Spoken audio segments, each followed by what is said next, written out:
Hello, everybody, and welcome to Honey Badger Radio. I hope you guys are doing well today. My name is Brian, and I am here with the boss, Allison.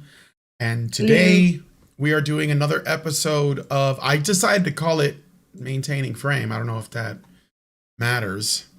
Um, I think it could be maintaining frame or a badger bite. It's a news item, but it is Sort sort of of. it's sort of analyzing an argument that the social justice warriors are making. Specifically, they're saying that now that Elon is taking Twitter private, the government has to get in to um Do something about um it. do something about it. And yet in previous eras, let's say, they would say that because Twitter is a corporation, it can do what it likes in terms of free speech. Only the government has to abide by the First Amendment. Like, it's a little bit of interesting. Social justice warriors, yeah, that's a little interesting hypocrisy there. Yeah. Um, there's no consistency in those ethics I see, but I guess that's the point. So for any of you who are wondering where we went, we didn't really go anywhere. We went to our streaming channel, Badger Live Streams, which now has had two community strikes. So we're just going to sort of leave it alone, let one of those strikes expire before we touch it again.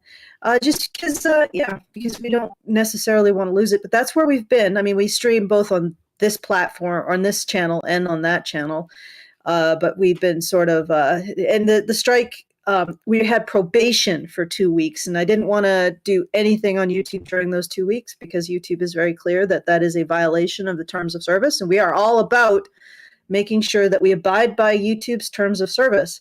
So here we are on this channel for now. Hopefully, those of you who didn't see us on Badger live streams can see us now. And unfortunately, because of this prohibition for 2 weeks, I'm we're in a little bit of a crunch in terms of our monthly fundraiser. So I will be doing some arm twisting if we don't get anything in by the half-hour mark. So if you would like to make sure we can continue to create this content, please go to feedthebadger.com/project/badger-media-blitz, or you can go to feedthebadger.com and follow the pop-ups to our monthly fundraiser that ensures we are able to continue to do our work. Specifically, it goes to funding Brian, Prim, and Hannah's work for the month, if Prim is doing the work, because she's now, given birth to her second child, so she's a little bit, the plate is full, shall we say. So anyway, that's feedthebadger.com. I will be keeping track of any supporter amounts, and we'll be giving you calling out a thank you on stream for whatever you put in.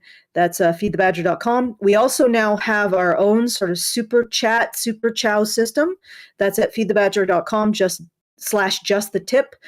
YouTube is taking 50% now instead of about 70%. And also, it gets interrupted whenever they Hmm. decide to do some, they decide that we've violated the terms of service, which is honestly quite difficult to It's a, figure out. it's a It's constantly a, moving target. it is a Yeah. bit of one. I mean, I genuinely want to make sure that we abide by it, but it can feel very much like a moving target at sometimes. So if you want more continuity in your ability to give us funds and have your statements read out on air, I'll also add that feedthebadger.com/just the tip is both just the tip. The only thing that is taken off is the fees, the financial fees, which are inevitable, but also you can send messages without any kind of oversight, any kind of censorship. So PayPal doesn't see the messages, YouTube doesn't see the messages, just we see the messages, and the only censorship will be us deciding whether or not we want to say, I don't know, the F word 50 times. Which F word? Um, No. what pick Let's pick your pick your poison. Pick your poison. think there's one that's a little bit more severe than the other in the So eyes of so if you want YouTube. to But so if you want to send a chat, please consider going to just feedthebadger.com feedthebadger.com/justthetip. And if you want to support the show, feedthebadger.com/project/badger-media-blitz. Okay, back to you, Brian. Okay, so I guess we're gonna jump in. We're doing the Jezebel article, right? Yes. Okay, good. I just want to make sure. So we're gonna be looking at this article from Jezebel, and you love to see it, and you knew it was gonna happen. I remember when the news broke that Elon Musk had bought Twitter. I was waiting for the feminists to write think pieces on this because it's like, how is this worse for women? We're gonna make bank. And of course, I am giving them a click by going to this website. So congratulations, Jezebel. I guess you got me. So here's what the ladies over at, I think it's the ladies and the non-binaries over at Jezebel have written an article called Elon Musk's acquisition of Twitter will probably suck for women. Because of course it will. And honestly, it might suck. I mean, it might legitimately suck for some women. I mean, it might be good for other women like Allison and Hannah and Libs of TikTok. By the way, Allison, have you noticed your because I'm not on Twitter and I'm not being led on. No, subscriber list hasn't gone up. But you haven't noticed like just more engagement with like people liking your posts and things like that? I haven't really been putting out much in terms of Twitter posts. Okay. All right. I was just curious. But because I was just, maybe I'm wrong, but I was looking at, because I have access to the same Twitter account. I was looking at the mentions of the notifications tab, and there was just a lot of like, a lot of threads and people liking your posts and stuff. And I wasn't sure if that was like higher than normal or if that was just me, like sort of taking what I want from it, But again, it's too soon to know because even though the sale is done, the Twitter is still run by the same people right now. It's not like any change at the managerial level or the operational level has happened, or at least not that significant. Although I've heard some things about algorithms and like people getting a sudden boost in followers and stuff, but I'm not really sure like, if that has anything to do with Twitter or if that's just like people find out Elon Musk bought Twitter so they get on Twitter and then they follow people, that's also possible. So, okay. Anyway, let's look at this article from Jezebel. So could Twitter's conversation to a private enterprise make it a, quote, more dangerous place, end quote, for women and marginalized people? In short, yes. Also, what's really interesting?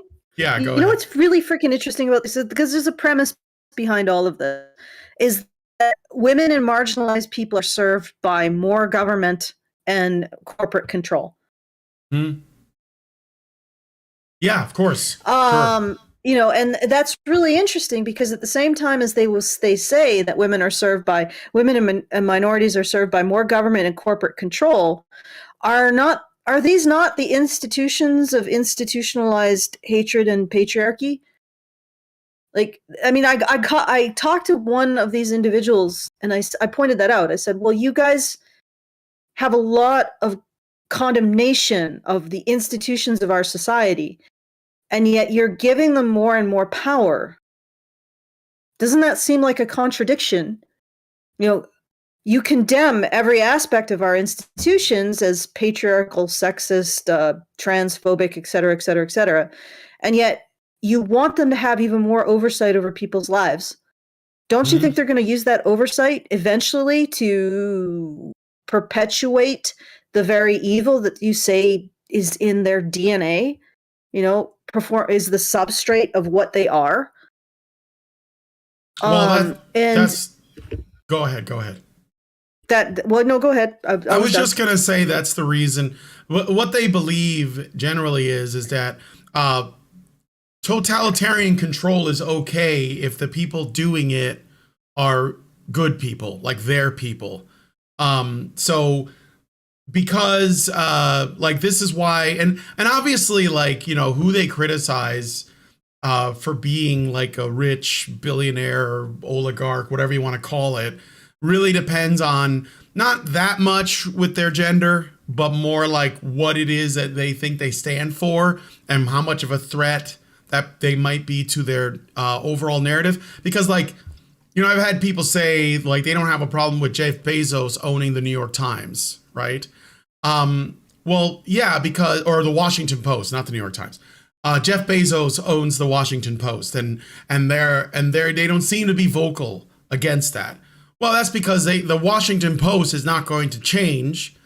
So in terms of its bias and the way that it, you know, it feeds into a larger cultural narrative, that's acceptable. So it's okay that Jeff Bezos bought it because he's not trying to change it. He just wants to own it. But on the other hand, Jeff Bezos is a terrible person for making a spaceship that looks like a penis and going into orbit. So they're not consistent, except that it's all about like, oh, well, is this thing going to hurt what I want for the world or not? And if it isn't, then I'm okay with it, or at least I'm indifferent. But if it is a threat, then it's terrible. So Elon Musk saying, you know, I think free speech is important, that's a threat. Because to them, even if I accept their version of reality, it means that they're going to be bombarded with like abusive, violent trolls on Twitter. But I think that what really is at stake is there will be people who could make arguments against them. And that's what they really don't want. So that's why Elon Musk is the bad guy now. Even though when he was making electric cars and he was like supporting environmentalism, he wasn't the bad guy, because most of the people who are complaining about Musk own Teslas. So they made him the billions, and now he's using their money against them.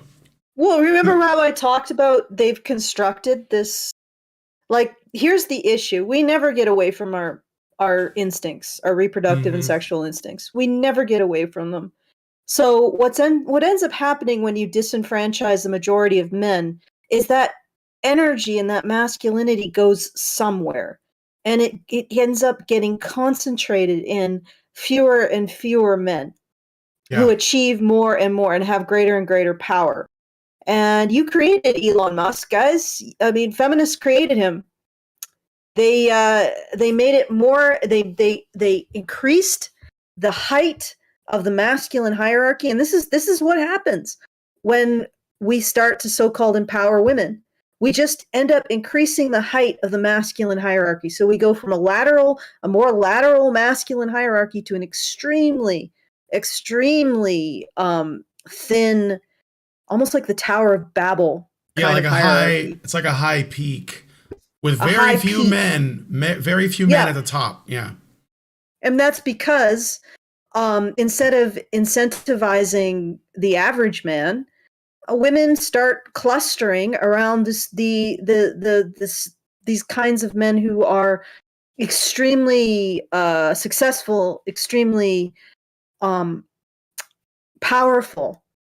Okay, and that just makes them more successful and more powerful. Now, Elon Musk is an interesting case because he definitely is a bit of a mad lad too at the same time. But then again, you know, he's pretty young, so yeah, he's 50. Yeah, that's pretty young considering how much, you know, how well he's doing. I wish I could like be the richest man on earth at 50 when guys like, you know, fucking Klaus Schwab are still playing catch up. So yeah, or Bezos, I think he's probably like close to Elon's age, even though he looks like Dr. Evil. Yeah, so they never it's almost like this kind of the masculine hierarchy is a given in every era. And when when feminists destroy the lateral, they just start building up the vertical. And it eventually it all collapses, really. Which is unfortunate because, you know, I sort of like internet and indoor plumbing and central heating, and I really hope that those things don't go away.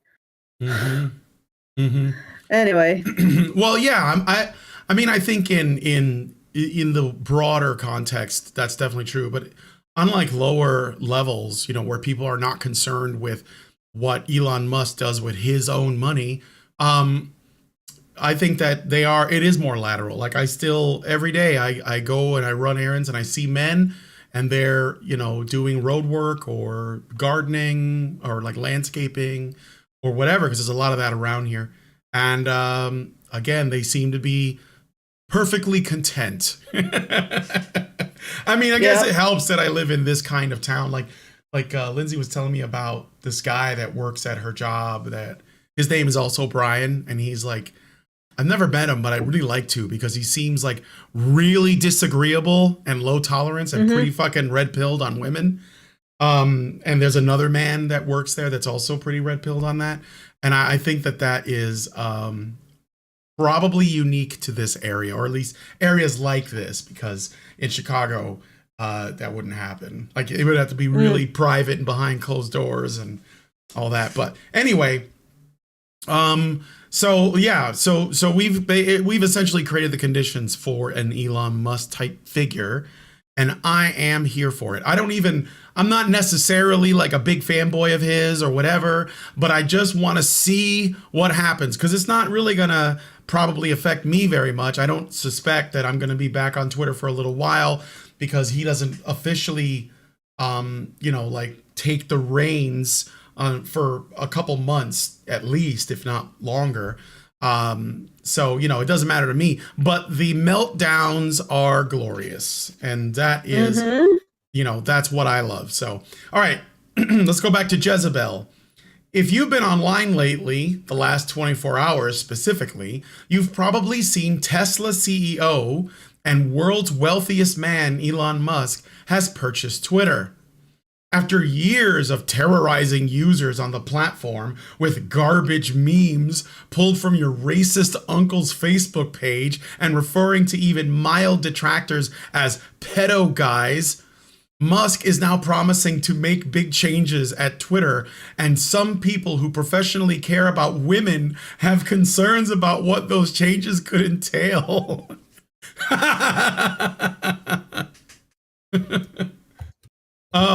Oh yeah, that's professionally concerned about women. Yeah, garbage. Bullshit. You mean you use affectations around women's victimhood, which strips them of agency in order to maintain a monetary influx of, as well as power over things that you want power over. That you don't advocate for women so much as you use them. I guess cattle farmers advocate for cows, but only in a very specific context. Like that's the thing. I mean, he doesn't want to liberate them. No. So yeah, he doesn't want to liberate them. He doesn't want to embrace true empowerment for the cow. But like seriously, the idea that what these individuals are doing is in any way liberation of women is ridiculous, because they're teaching women to reach for victimhood. Yep. In every single circumstance. And when you teach that, you unteach any kind of self-reliance, internal locus of control, and empowerment, any true empowerment. So, and this is it's a difficult concept to get across, because it's very, very mental. But I mean, if you want to change, it's the idea of the elephant being held by a piece of string, the full-grown elephant being held by a piece of string. And you start as a baby elephant. You start as a girl elephant, and you tell her, oh, your thoughts are a result of patriarchy. And you're basically at that point in time, the baby elephant, you tie it to a post with a chain. So there's no way it can get out. No way. And then the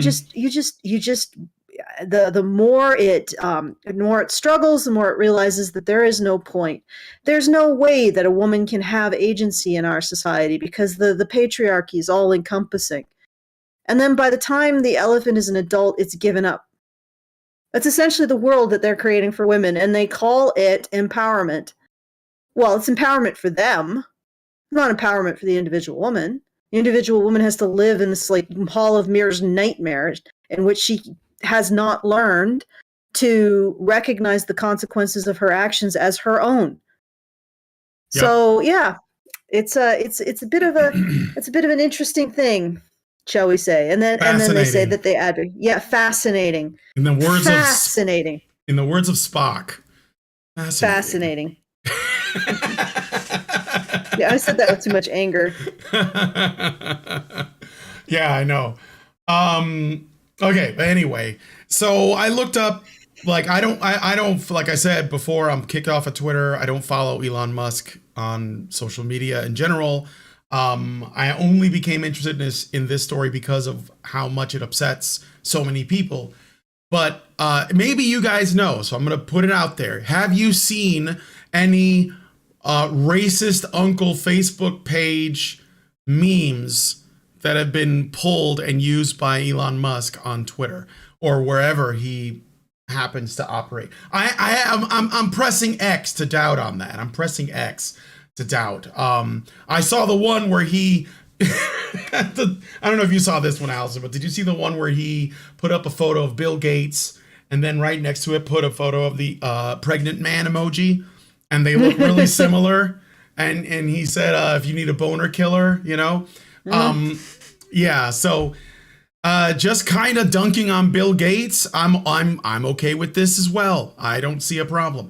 So, Well, but there's a apparently, subtext there, though. That's actually, now that I think of it, like, all right, Bill Gates is a boner killer. Does that not presume that there's men that would be not, like, yes, I don't know. yeah.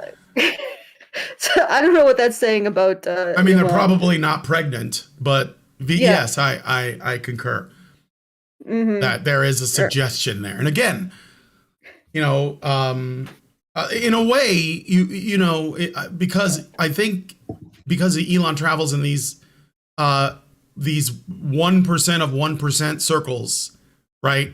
Along with in the same circles that Bill Gates and Bezos and other you know, billionaires do. He's probably like kind of competing with them, so he fucks with them. You know, if you're a man and you're competing with men, you're usually competing with men that are like at your level. And Musk probably thinks, well, I'm gonna fuck with these guys. I mean, he might actually not like Bill Gates. I guess it was something. There might have been something that happened between them. And that might be why. But it's you know, it's interesting to watch this kind of extremely high level competition going on. Is he like married or dating someone? I know he dated Amber Heard. Yeah, Elon Musk. Yeah, I know he's dating someone called Grimes. Oh, right. And they have like a child whose name is like a formula or something. Yeah, okay. I wasn't sure because I know he dated Amber Heard briefly, and I guess like he kicked her to the curb or something. Some people are bringing that up as some kind of evidence of against Elon Musk as a person, like it's a criticism of his character. But I was like, yeah, but if he just wanted to hit it and quit it, and maybe he didn't know, because like most people didn't know about Amber Heard. The only people that I know of that were skeptical of her claims were us from the moment she made them, which was like in 2016 or something. You know, we were like, I don't know, you know, could be her. So, yeah, but like, I don't know, like, I don't think that him dating her means anything really. So, well, Grimes is supposedly a feminist, so take for that what you will. Well, I mean, I that is unfortunate. I don't know if Musk is going to figure out that you don't want to date feminists under any circumstances, but we'll see. He may have to suffer to learn. Okay, but anyway, what were you gonna? I was gonna keep reading unless you want to say something else.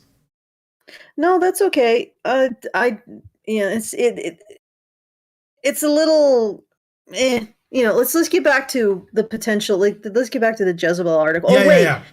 Actually, I do have to do one shout out. And again, if you want to join our very generous supporters, please do. Like that there's a serious crunch this month because there's only 3 days left in it, and we got knocked off of YouTube, which is in some ways our primary platform because nobody's going. Not too many people have gone over to Rumble yet. So please, please, please go to feedthebadger.com/project/badger-media-blitz. Even $5. Like, I don't even want to say even. $5 was the last $5 that gets us over the top. So don't think that isn't going to help us out a lot. It does. So once again, that's feedthebadger.com/project/badger-media-blitz. I'll do another refresh. Maybe we'll get something. No? All right, so no. We got $50 from Ooh. Egregious Charles. So thank you, Egregious Charles. Charles, for that Thank you. $50. All right, And hold on. I'm gonna play a sound. Yes. Okay. We got quite a ways to go for this month. So we have it's 4,250 because we had some equipment purchases that we did this month, and we are now at 805. So 795. So if you would please help us out, because I really don't want to, not do this or not have this continue. So I think we've been on the air for what? How many years today? now? 9 years? 9 years. Well, do you count when you guys were on what was that? It wasn't YouTube, but it was like a different way that you were distributing videos. You remember that? It was before me. Yeah, Blog Talk. Yeah. Yeah, almost I guess it Decade. would be like 8.5 years, almost a decade. Getting up on of continuous operation. Yep. So nonstop. Make sure we can continue to do that. Please go to feedthebadger.com/project/badger-media-bits. Again, $5. Just take the time to do it, and please help us out. All right, let's do the next. I just want to read this out because I think this is what I mean when I say there's like this like really top level, like 1% of men male competition going on. Apparently Bill Gates, he had shorted Tesla stocks. So he was betting on Elon failing, but that did not sit well with Elon. And he didn't, because he's the richest man on earth now, I think. Aside from maybe some guy in some country that we've never heard of, or Richie Rich, if he's still around. I don't think anyone's richer than that kid. Okay, but anyway. Let's go on to second paragraph. Quote, he's talked about how his number one concern is free speech, even though we know that that's not entirely accurate, because he himself has a history of suppressing speech he doesn't like. But what's extremely concerning is his saying that he's not going to remove things even if they are violent. Well, because they're not. Speech by definition is not violent. Even if they are not true, even if they are conspiracy theories, are dangerous. And quote, Bridget Todd, communications director at the women's rights group Ultraviolet, told Jezebel. The women's rights group called Ultraviolet. Do you want to say anything to that, or should I keep going? Okay, oh my God. All they have on him is that he blocks people sometimes? Yeah, maybe. Or actually, well, they have the usual grift about, there's a person who's alleging racial harassment, and then there's women who are alleging. Well, we'll get to it, but it's just the usual stuff. It's just what they do. Because they want to control something, therefore they allege that women are harmed by it because they're exploiting our instincts to protect women. The end. That's all this is why they do it. This is why they use this. That's it. They have no interest in actually changing the issues that they say that they advocate for. They have no interest in reducing domestic violence against women or rape against women or anything against women. They just want to use it as a political ploy, as political coin. The reason why I know that is because they ignore anything that would contribute to a solution to the problem that doesn't support their narrative. Their narrative gives them the power and the influence and the moolah. They support that. Everything that doesn't support the narrative, even though by definition it's data that would contribute to the problem, they hide. Yep. That's like this. This is a I know. cynical thing to do. And Yeah. all of these groups do it. Yeah, it's honestly like so predictable that it's Mm-hmm. boring. You know, like I knew when I didn't even read it and I knew they were going to say things like this. But I guess to clarify, because there does seem to be a little bit of confusion. I don't think our audience would be confused by this, but blocking people on social media and muting them is not taking away their right to free speech. I personally wouldn't do it, and I never do. I've never blocked anyone on any platform for as long as I've been on the internet. I personally wouldn't do it as a personal like standard I hold myself to. But if someone did, it doesn't mean that they are like being a hypocrite. It doesn't mean that. You know, some people just, and I think honestly, sometimes it probably is a good idea to mute or block people if they're not at all being constructive in terms of their discussions, and they're just trying to like cause you stress or bother you, right? Like just make you angry with them. You know, I understand that, but that's not censorship. So important to point out, because Jezebel is basically claiming that, you know, Elon Musk blocking people on occasion is censorship, when in fact these feminists on Twitter, they have entire block lists of people that they're not even going to like allow to comment on any of their posts. I don't consider that to be censorship, but I do consider that to be, let's say, Hypocrisy? no, I mean, I don't no, I don't know if I would say that. I'm thinking more like they're essentially ensuring that they never hear dissenting opinions, which I think hurts them in the long run, right?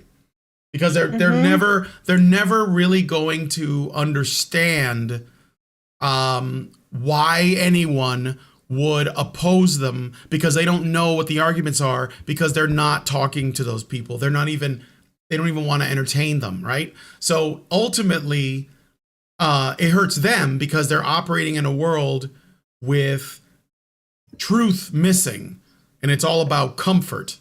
And I think that ultimately that will hurt you, because you're going to be operating under a frame that is either incomplete or completely false, and it's going to affect you're going to make life choices based on that. You're going to, you know what I mean? It's going to build on everything, and you're going to hurt yourself. How, if you arrange your world in order to make yourself emotionally comfortable, because women's physical comfort has been taken care of for a century now, Mm-hmm. if not longer. But if you arrange the world in such a way to make yourself emotionally comfortable and to prioritize that, how can you then say that you have any place in the wall, in constructing the wall that creates your emotional comfort? Do you see what I'm saying? Yeah. If women are going to prioritize their comfort, then by definition, men are going to have to build that comfortable space for them, Yep. because they're going to have to be the ones that wade into the discomfort and deal with it and push it to the side. Yep. And the situation is like, it's just logical consequence in reality. And I'm like, I don't know. It feels like we never actually do anything different. We're always doing the same damn thing over and over again. We're always in a situation where men are constructing comfort for women. Now, in previous eras, that comfort might be a place where they're not getting raped and murdered by raiders in extremely tumultuous times, or that comfort might be a situation where they live in like in a in a apartment that is in a safer city or a safer location, or that they do the labor that may be onerous but not dangerous. But every single step of the way throughout human history, you see this. Men are constructing a more comfortable and safe and secure existence for women. And feminism is just another iteration of that. It's why, it's actually, honestly, it's the one reason why I have some sympathy for feminism and the feminist construction, because it's just another expression of that.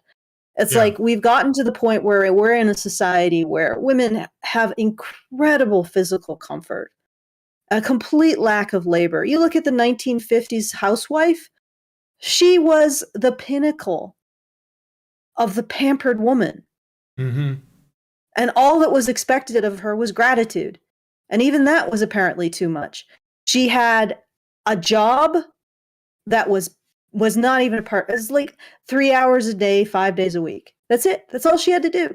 Unlike her predecessors, 12 hours a day, 6 days a week, all kinds of labor saving devices, access to like the intellectual products of the entire human race. You know, libraries, no real restrictions to going to any kind of education, which women did do. The only reason, actually, in fact, women were becoming the majority of the people in college in the 1920s. The difference is that in the 1940s, the GI Bill sent a lot of young men who had sacrificed huge amounts of their well-being and their future and their lives to college. That's why in the 1950s, there was more men in college. That's it. Yep. It was a Yep. result of men's sacrifice. And yet they still point to that and say it's some kind of oppression of women. And yet that is the pinnacle of the pampered woman, the very pinnacle. And we had to, but it wasn't enough because we still need an outlet for those instincts, that desire for men to make the situation even better for women. And that's what feminism is. That's all it is. Yep. Yep. And it's a whole construction of nonsense to justify it, to deal with the cognitive dissonance of trying to give women equality as a special thing for women. If that makes any sense. Like, because equality is supposed to be equality. It means nothing special for women. And yet we are trying to develop this concept of giving women equality as a special thing only for women because it buys into those instincts. And it's just like, yeah, we haven't really done anything different. We haven't really examined what we are as men and women. We haven't really even gotten past those reproductive and sexual instincts. We're still playing them out, even and especially among the people who are like, oh, we're gender fluid or there's not a gender binary. Are you kidding me? Well, there certainly is when it comes to which gender is toxic, which gender is responsible. Like, yeah, you guys are so full of crap. You are a joke. Yeah. You want gender, like, if you're going to be gender fluid, then do it. Actually question fundamental aspects of how the genders structure themselves. Question fundamental aspects of how we see women as being acted upon by men and men being actors. Question those things. Do the work. Don't just sit on your ass and pretend. This is what really aggravates me. So on one hand, I do have some sympathy because I can see that feminist men, when they're not predators, but there are feminist men who aren't, and they're not all, and many of them are subject to false accusations. Yes. They are trying to make the world better for women, which is what men have done forever. Yep. Yep. Well, that's you why. Can't fault them for that. Well, yeah, and that's why a lot of feminist men consider that position to be like an absolute no-brainer. And that's why they're usually shocked that there are non-feminist men. Because those men are obviously not doing what these guys are doing. And that's why they're so, like, you know, surprised by that. Like, I can't believe that there are men who hate women. Well, they don't. They just don't think that your prescription is accurate or maybe that you're, you know, operating under some false pretense. They're more skeptical, they're more disagreeable, but they're not necessarily like they don't hate women. But that's why I think they do it, because they think, well, I mean, you don't want women to be raped, do you? You know, and it's like, well, no, like no one does, you know, but that's where they I think that's what it's about. Like, that's why those men have that. Huh? Do you like to breathe and eat, eat salt? By itself? Yes. Well, no, not just about, but you like things that are well seasoned, and you like to, like, that. This is the same kind of thing. Yeah. When we say, oh, I want to take care of women. Yes. Every man does. Yeah. Yes. That's your instinct. Yes, you're Yeah, not special. exactly. You're not, But I like to breathe. it is, I like to yeah, it is evacuate my also, bowels. yeah, I like to take poops when I'm full of food and it's all digested. Um, but I also think that it is Do you kind of need a like sticker?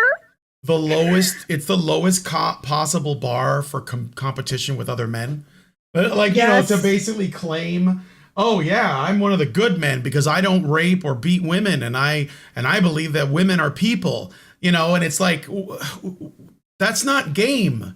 That's not like that's not like there is no level that is that low. Like most men probably like well, most men not only like take that as a default level, but most men are, far they are more protective of women even beyond that level, and many, I think, to their own detriment, Of which I course. believe is irrational, right? And like, but if you say, well, look, and maybe that's where this is coming from, because there are men who will be like, look, if I don't know you, I don't see a reason to prioritize your safety over my girlfriend or my sister or Or whatever, right? myself. How Or about myself, yourself? yeah, Like, or myself, right?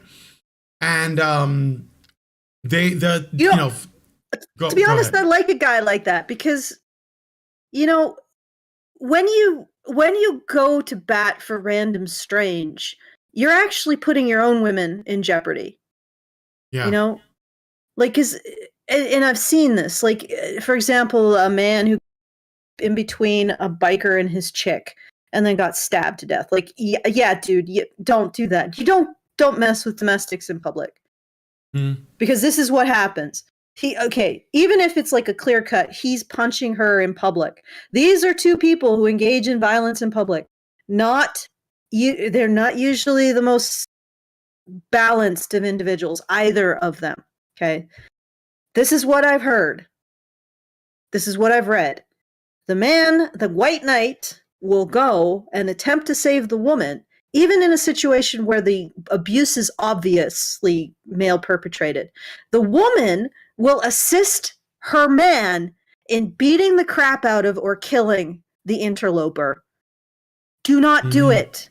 But mm, it's like now one good guy, because it's the impulse of a good, you're trying to be a good guy, right? You're trying to be a decent person.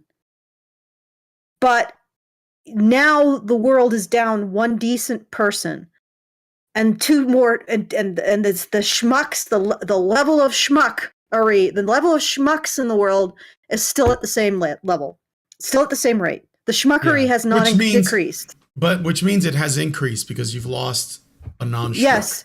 Yeah, the rate of schmuckery has increased. And not just that, but that man is going to be leaving behind a widow if he's married, or a girlfriend if he's got a long-term girlfriend, maybe some Yeah. children, maybe some female family members, who all of whom he has essentially let down because he Mm, was trying to protect some random strange. Don't do that. Remember, put yourself first because it puts your female relatives first and the women who care about you first. yep. Um, Oh and, boy. and that's my opinion. Yeah. I know it's an Just a offensive one, word but to the wise here, guys. Don't do that. it's a good point. Like, and men have the right, and men have themselves first just because they have the right to put themselves first. Everyone does, and but if you need an additional incentive, consider that there are likely women who care about you, and you are going to potentially put yourself in danger for a woman who doesn't. Why? Mhm. And Mhm. that's letting those women who care about you. All right. All right. Anyway, back to this. Do you have any more thank yous to Oh yeah, I got a dole whole out? bunch. Oh, After my sweet. arm twisting, a whole bunch of people. All right. I got Uh, some feminist do you sound want to do it at the bites. hour? Do you want to do it at the Yeah, hour? we got 10 minutes. Yeah, sure. I'll keep reading and then we'll do it at 2. Yep. Wikipedia snippet says who was in that clip? That was Rebecca Watson. You guys might remember her from Just a word to the wise here, guys. Don't do that. She kind of started a lot of this stuff, with the Atheism Plus. I think that's what got Yeah. Karen into it. So you could say, in terms of internet dunking on internet feminists, I think that Rebecca Watson was the pioneer. She was the trailblazer. And man, Mikeru videos about Rebecca Watson were amazing. They were like some of the best internet content. I know they were so good. They were so good. Mikeru should have been one of the biggest YouTubers, honestly. Yeah. Yeah. But unfortunately, that wall-eyed lemur, that he should have. Like, no, seriously. I think I've been like, I haven't talked to him in a little while, but I thought that there was a chance that he was gonna be a guest on our show at some point in the future. Yeah, he just sort of disappeared. Stuff. Yeah, he's having some serious personal issues, and he disappeared. Has to do with feminists ruining his life. Yes, yeah, basically, in his workplace. But yeah, so I'd love to have him on. Great character. I wish he'd come back. Yeah, the return of Mikeru. He was on Twitter, but I don't know if he's gone again. So, okay. Anyway, maybe he'll come back. And now I segue back into Elon Musk. Okay, so she says if Twitter is converted into a quote, private enterprise without express conditions to maintain community standards, end quote. Their control. Yeah, like their control, basically. Todd said in a Monday press release on the matter, the platform, quote, would revert to a more dangerous place for women, end quote. In particular, quote, harassment and threats of violence online, especially against Black women and women of color, would skyrocket, end quote. You know where some of the most brutal, the most like blood sportsy parts of Twitter are? Black Twitter.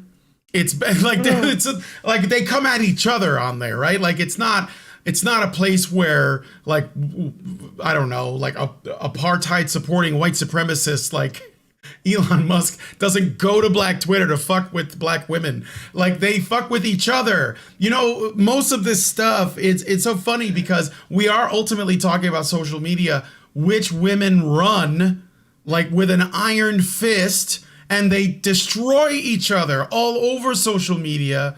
And these people are completely silent. It's like the meme with Shaquille O'Neal, I sleep. And then like if there's like a man who basically disagrees with a woman, I'm sorry, ma'am, but you don't seem to understand this thing. Allow me to explain. Then it's like the Shaq wakes up, real shit. Like, well, okay. Let's be fair. Okay. All right.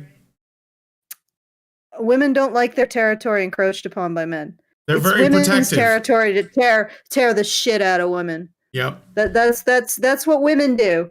Men aren't supposed to do that crap. Men are just supposed to, I don't know, cheer it on, kill the occasional woman if she gets out of line too much, that kind of thing. But it should all be female directed. Men aren't supposed to have an opinion when it comes to women's battles. Like I don't, but it is true. It's like there's a certain kind of chauvinism to it that this space is reserved exclusively for women to tear the crap out of each other, and men don't get in it. Mm-hmm. Know what?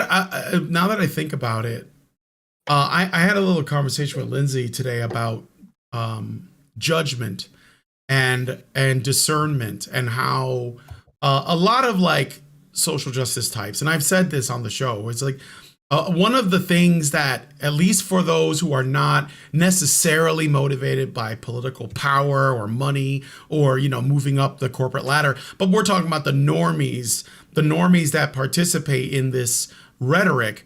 They're part of the body positive movement. They're part of the feminist movement. They're in the G Mafia, whatever it is.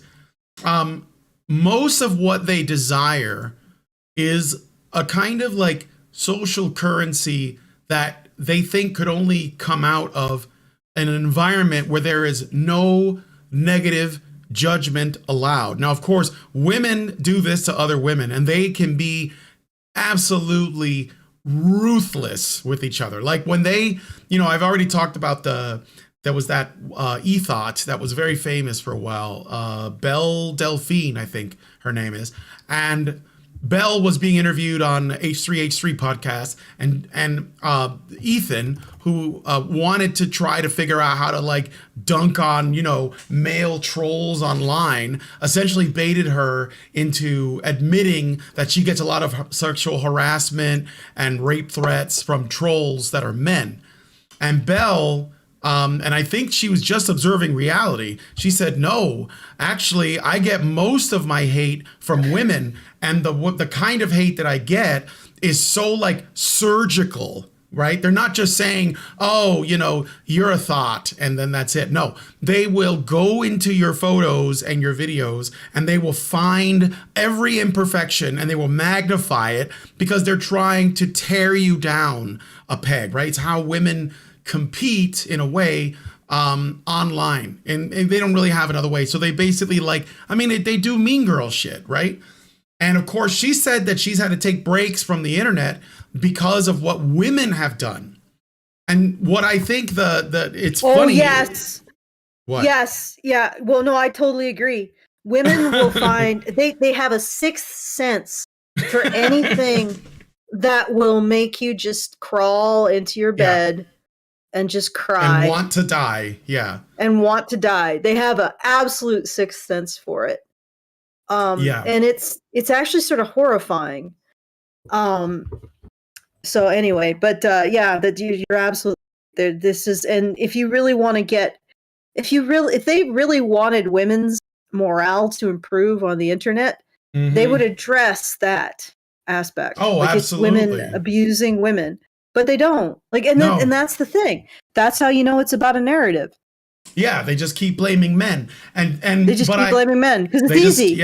It's easy because we all just kind of accept it, and or at least a lot of people do. Although I think that might be changing. I don't know me, but like the other thing is though, maybe, and it's just something I'm just thinking out loud here. So take what I say with a grain of salt. But I do wonder if because these people are so against what they perceive to be negative judgment, even though they're fine doling it out, because judgment ultimately leads to discrimination. This is why you get fat positive women saying that you should not be allowed to not date them. Like you should date fat women, otherwise you're fat phobic, or you should date trans women, otherwise you're transphobic. This is something that they push for. I mean, I'm not exaggerating. You can find it anywhere. And a lot of it has to do with the fact that they believe that any form of discrimination is bad. And the reason for this is because discrimination comes from making a judgment, or making a being discerning about who it is that you consider to be, a person that you want to know versus one you don't.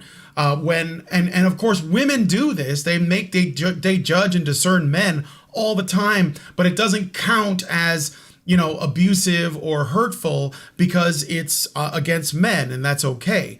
And obviously, women should be allowed to have their should be allowed to discriminate against whoever for who they date, which is why this whole trans thing is like, it's shitting all over that, because now you have like trans women who are going into women's spaces and they're dating women, or they're having sex with them, but they're also living as women. And of course, women are freaking out. Some are freaking out over it. Some are not really sure what to do, because they have essentially attacked the very notion of discernment so much that when someone comes to you and says, well, you got to have sex with me, otherwise you're a transphobe, it's like, well, what do you do? Or you have to have sex with me, otherwise you're racist, because I'm like, I don't know, an Australian Aboriginal or something. It's like, well, what do you do? Well, because they have tried to remove discernment and judgment because it creates a hierarchy, and they're against hierarchies, then this is where they're at. And the worst thing must be to believe that there is a man at the very top of Twitter, Elon Musk, deciding, i.e., discerning who should be like banned from Twitter and who should not. And they can't stand that because it's taking that, well, in their minds, it's taking that power away from women and it's giving it to a man. And because I think if a woman bought Twitter, they probably wouldn't be upset. You know, if it was like, I don't know, Jeff Bezos' wife, I think she's like the richest woman in the world because she divorced him. So, just thinking out loud. I mean, if it comes down to judgment and discernment, then it goes from that to hierarchy, because you're basically saying this thing is good, this thing is worse, this thing is better. And so you have to form, you know, a list top to bottom, and these people can't stand that because they think everything should be equal.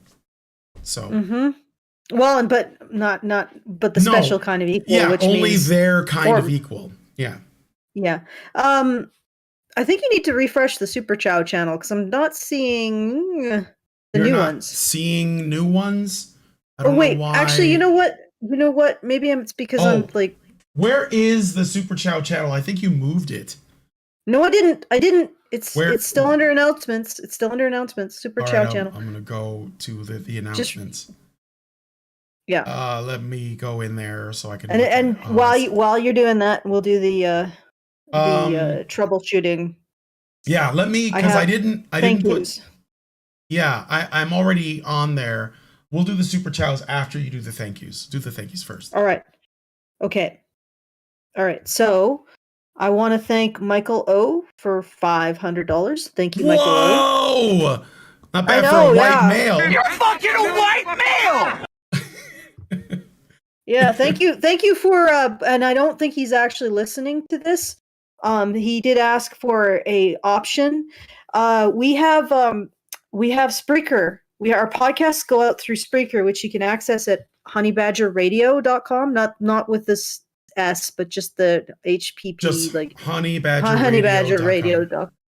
I'm gonna see if maybe we can stream out through to Spreaker, because that might actually be beneficial for people to be able to listen to live on just an audio version.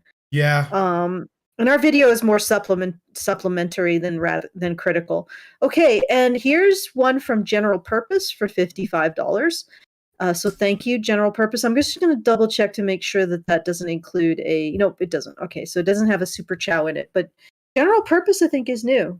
Are you new, General Purpose? Unless they're just using a different handle. I've never heard of General Purpose before now, so it's their email address as well. So. Oh, okay. Yeah. Well, I don't know our subscribers' email addresses.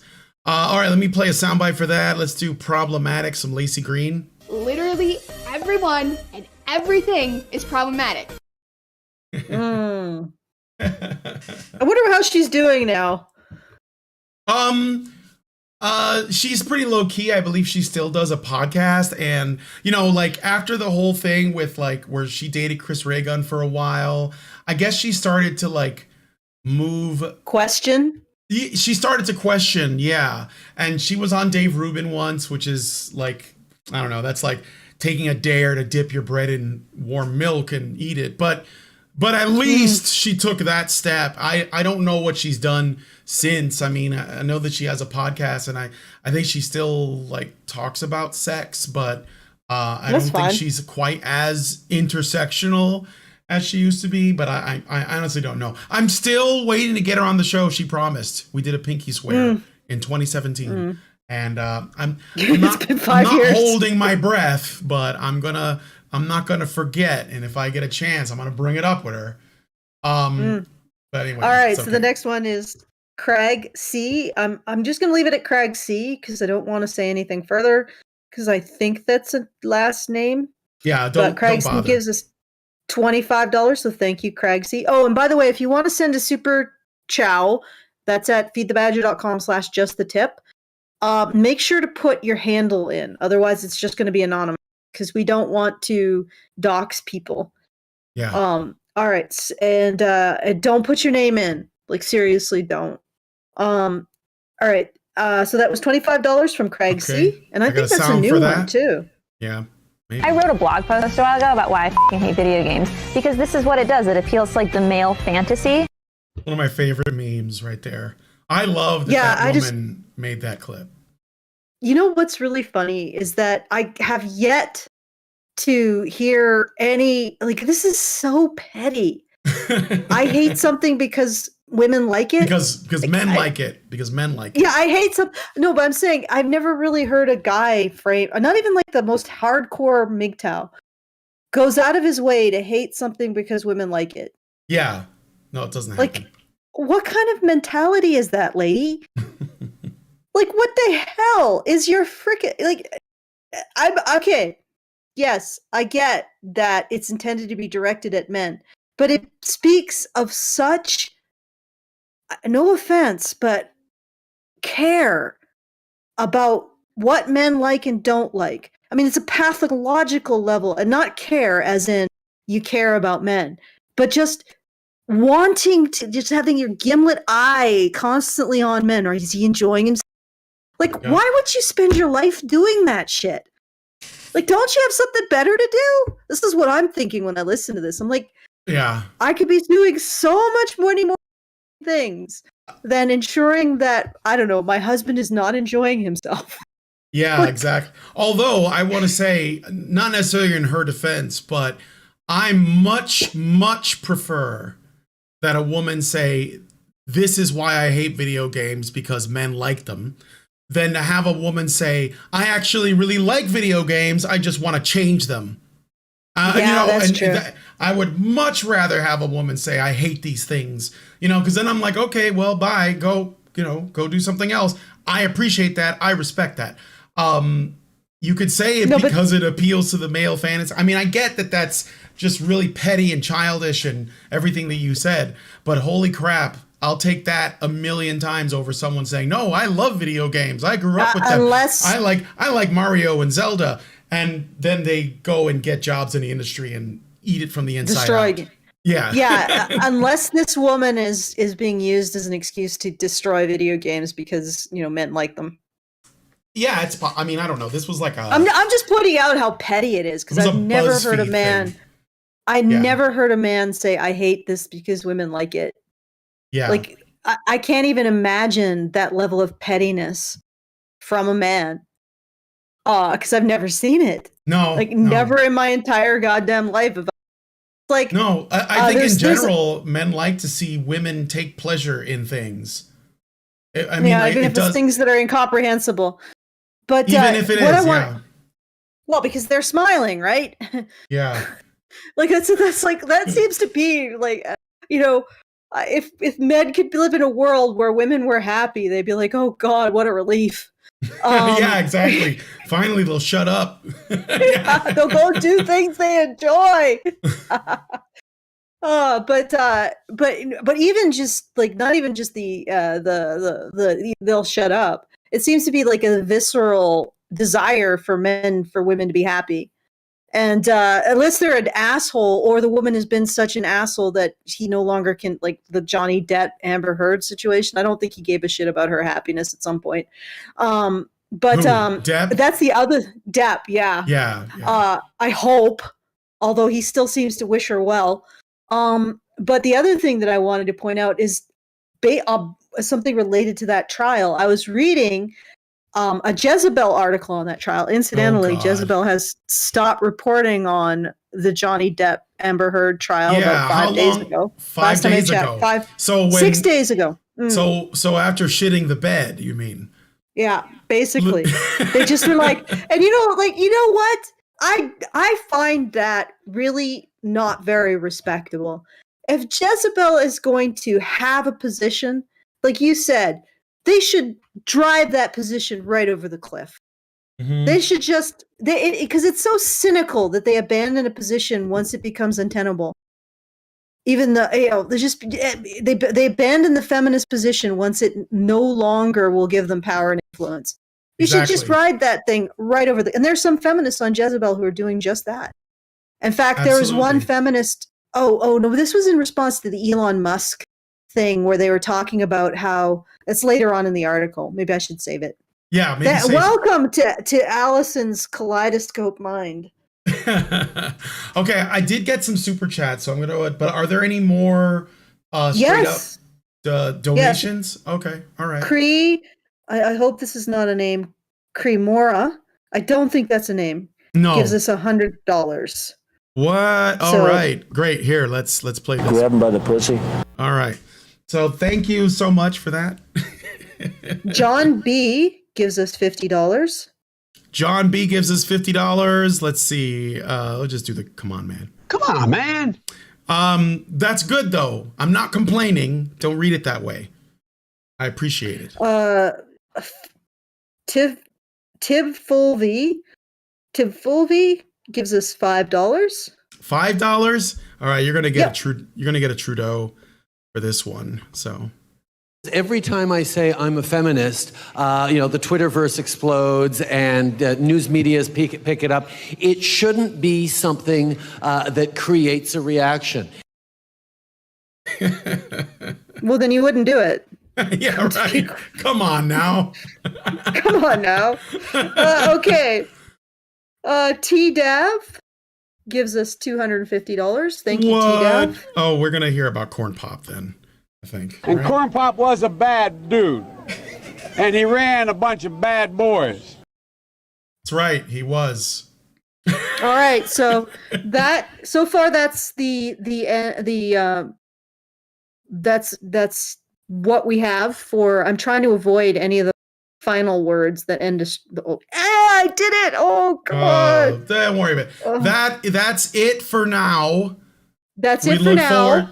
We look forward to seeing your any other donations. At least for the thank yous through the Feed the Badger for the project. But if you would like to join our very generous supporters, and thank you so much. You've made me feel so much better about this month and the disaster that YouTube made it into. Please go to feedthebadger.com/project/badger-media-blitz. I wonder if we're going to lose our channel because I said that YouTube is very difficult to work with sometimes. No. Is that against the terms of service? I don't know. Because I don't know. If they have humans watching, but I doubt they do. I think Google is all like Skynet now. Automated, yeah. Yeah. So anyway, so I got some super chows, and super chats. I wasn't able. No, super chow and super chats. Oh, okay, great. So I got some super chow, and let me see here. The Great Indoors gives us $5 and says, I cannot play the videos at work when they're on Rumble or Twitch. Is there an audio only option by any chance that I'm overlooking? Yeah, well, there was Spreaker, right? Although I heard that the video we did on, what did we do the video on? It was Brittany Sellner and her commentary about who's to blame in the gender divide. I guess that video is not like the link isn't working on Spreaker. So, but that is where it will be in terms of the audio. There might be just like a problem with the website. I thought originally there was like some copyright thing, and I was like, what the fuck, but then I saw that it's fine everywhere else. It's just not like it's giving us like a dead link on Spreaker. So thank you, Great Indoors. Sound Waves gives us $10. Thank you, Soundwave, and says ciao for the Badgers. All right. And I hope that by Sound Waves you're making a Transformers reference, because that was my favorite Transformer. The Besties Pritmaster, or the Bestest Pritmaster, gives us $10 and says, have you guys heard of Raid Shadow Legends, the hottest mobile game on the market? Yes, I have. That's all I know right now. Great graphics and lots of grinding. I hope you like that. And Ben Egregious Charles gives us $5 and says, I would love a way to listen live via earbuds with my phone screen off. Okay. Well, I'll look into it on Spreaker. Yeah, that could work. It wouldn't be that big of a deal. I mean, it'd be like an extra step probably in the setting up the show, but there you go. Okay, then we got super chats. So Meredith G gives us $5 on Super Chats and says, Honey for the Badger. Honey for the Badger is listening while I work. Thank you, Meredith. Iggy Thunders gives us $5 and says, Allison, you've dabbled in fairy tales before. Would you ever review movies like The Little Princess, Hook, Return to Oz, or Witches? You know, of all those, I think yes. I've only seen Hook. I've never seen Witches. Return to Oz is the one with Fairuza Balk. I've never seen that either. I honestly, that's where more of my passion is. Storytelling. I like talking about that stuff too.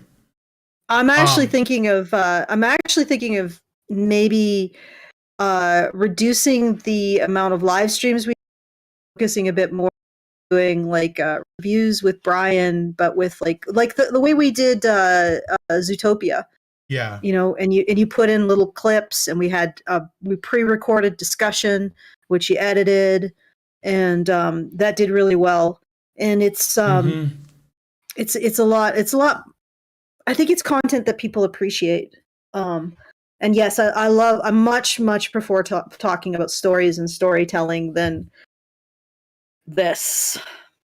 Yeah, well, it is more interesting. I've been rewatching this old show that I used to like in the early 2000s called My Name is Earl. Have you ever heard of that show, Allison?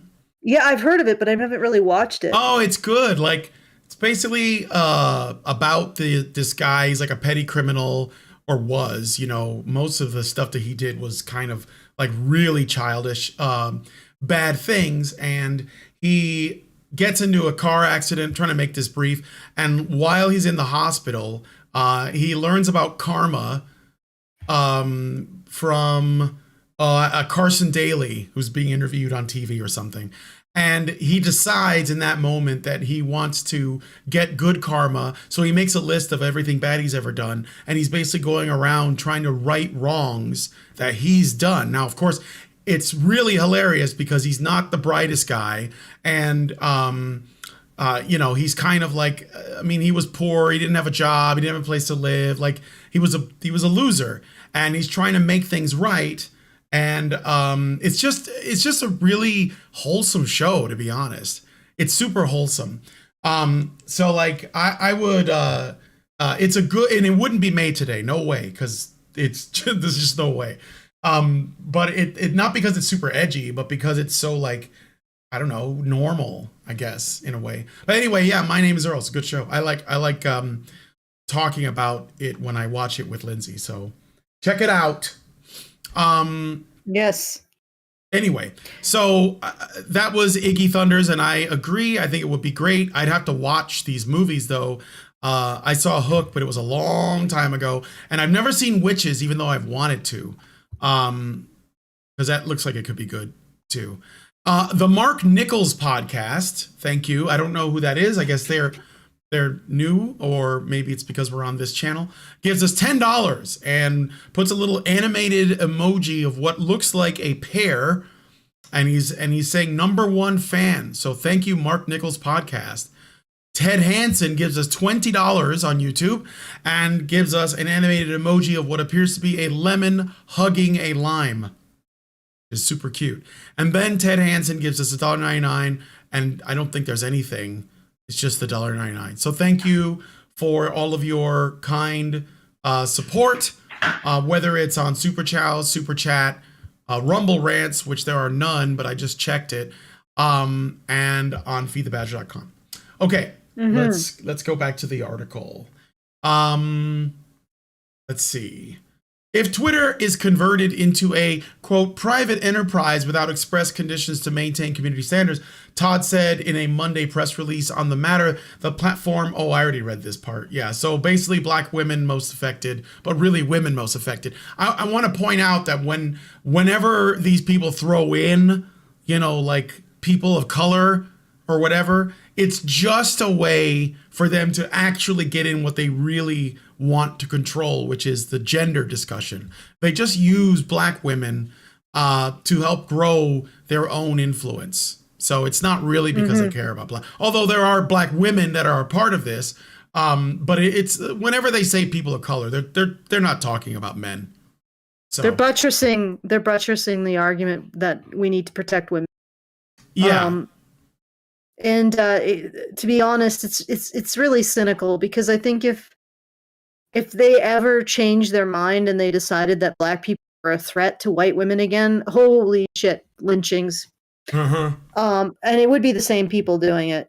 Black men, but yes. Black men. Yes, black men are a threat to white women. That is sarcasm. Please don't quote that out of context. Yeah, of course. I actually think that white women were more of a threat to black men for a long time. But regardless, well, I mean, because false accusations and such. Yeah. Okay. But I also recognize that that's something that all men of every class had to face. But anyway, let's continue. Yeah, sure. Quote, without any conditions for Musk to purchase Twitter, the platform's community standards and recourse to ban users who violate those standards, Twitter could set a dangerous precedent for other social media companies to follow, Todd added. This is a massively slippery slope. Yeah, I'm hoping. Because Musk's only incentive, or his only goal to me, seems to be that he wants to make Twitter a profitable company. And it isn't right now. And I think that the only way he can do that is to essentially allow as many people to use the platform as possible. And I wouldn't be surprised if, let's say that he brings a bunch of people on, let's say he actually, believes in free speech, and he brings a bunch of people on that have either not been interested in the platform, have been kicked or banned from the platform, or are whatever, right? It's only going to increase the revenue from advertisers and everything else, right? But I also think that it could have an impact on advertising and marketing itself. Because if you think that Twitter is real life, which I think there are a number of people who work at McDonald's and Arby's and these other corporations that advertise on Twitter. If you think that Twitter is at all reflecting of reality, then you're probably more likely to put woke advertising in your content, which of course gets like raked over the coals by people, but not on Twitter, although occasionally and not to the same degree. It'll be going on like, YouTube or something else. But if Twitter stops becoming an echo chamber, it's not completely an echo chamber yet, but it was on its way, and you get a lot more diverse opinions on, woke advertising, I think that woke advertisers are going to change their tune. And it's because the woke advertising comes from, middle management, but like the people at the top that actually care about profits, and they're also going to care about alienating customers. So they're probably going to respond to it. So I think that if the culture of Twitter or places like Twitter changes, then there will be like an effect beyond that. And also it'll affect other social media sites too. Because if everyone's on Twitter and they're not on, say, Facebook or YouTube, yes, there's a lot of ideological pressure to make those places the way they are. But if Twitter overtakes them in terms of interest, then Google and YouTube and other, Instagram, etc., they may feel like they would need to change in order to, become more viable as companies. And I think that is what, at the very least, I think that's what people like Jezebel and the people who support them fear, because they want to control the narrative. So, and of course, this will break that wide open. Potentially. Yeah. Yes. And that's what they're really afraid of. Lots of control. Well, they want to have control. Because as we all know, free speech is authoritarianism. Mm-hmm. That's what Musk is. He's obviously one of those dictators that likes freedom of speech. Or at least that's what he says. I had an interesting exchange with somebody who was upset about all of this. And he said, I guess you're going to like this. And I said, yeah, insofar as I'm going to be subject to less censorship. Sure. What do you expect? Yeah, of course I'm going to. Can you understand that on a human level? But anyway, shall Exactly. we? How Yeah. much longer? This article, like you said, this is 9 paragraphs too long. Yeah, it really is. Like they're you can tell that it's like gonna be some bullshit because they have to like build the case against free speech. And they can't be direct. So instead they gotta weave this massive sophist tapestry and then, make you read through it. But hopefully by the end you'll be like, oh yeah, free speech bad, you know? yeah, but what's really funny is that they actually contradict themselves massively. And I just wanted to point this out because this is like the biggest thing that I got out of this article. Okay, so they talk about how free speech, as something that only relates to the government. So let me try to find that. Government. Okay, free speech as it's defined in the Constitution. Yeah, they're conflating free speech with the First Amendment. Yeah, free speech as it's defined in the Constitution, which means the government cannot arrest you for expressing opinions. Actually, it's more extensive than that. Actually has very little to do with Twitter, a private corporation with full authority to ban as many Nazis, public health threats, and abusive revenge porn posting X's as it deems fit. Women post most revenge porn, but let's ignore that fact.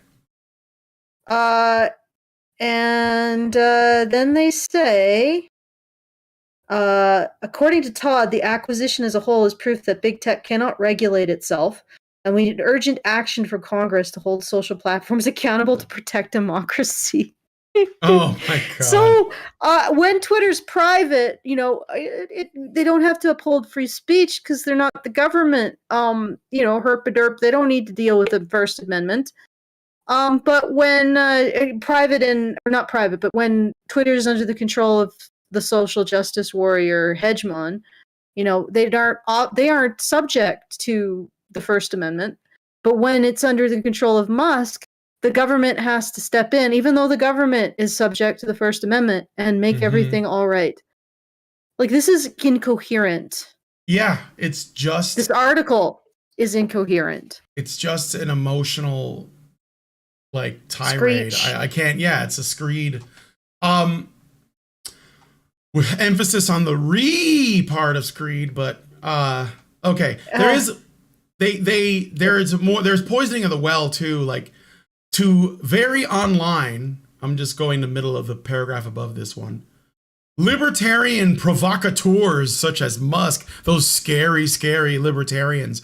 I don't even know that Musk is a libertarian, but let's presume that he is. Ooh, he's going to leave you alone. Free speech often refers to unchecked harassment of women, LGBTQ people, and people of color, and trolls debating their human rights to feel smart. Yeah, because feminists are just really smart, and they're not just trying to feel smart. Under Musk's leadership, Tesla's factory faces a number of lawsuits for rampant racism reminiscent of Jim Crow. I'd have to see that. As well as endemic sexual harassment and even assault.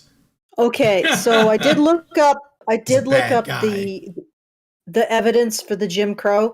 Essentially, it's an altercation between two employees. I don't know if there was racist overtones.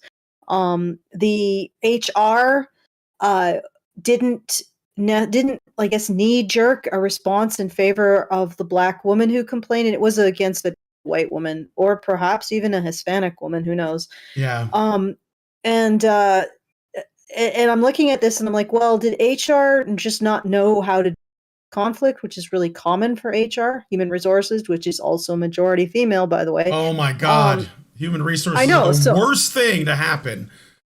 Yeah, but anyway, regardless, this is really, and the other thing is the article mentions that most automobile plants are dealing with stuff like that. In fact, most large companies deal with allegations of racism and sexual harassment.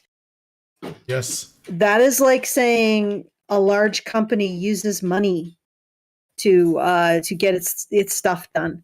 Yeah, it's basically a non-statement. when you're dealing with, hundred or tens of thousands of people working together, these allegations are going to happen. What's interesting about the allegations of endemic sexual harassment is I looked those up as well. And this one's interesting because the women are alleging that Musk created a toxic atmosphere because he used double entendres. He,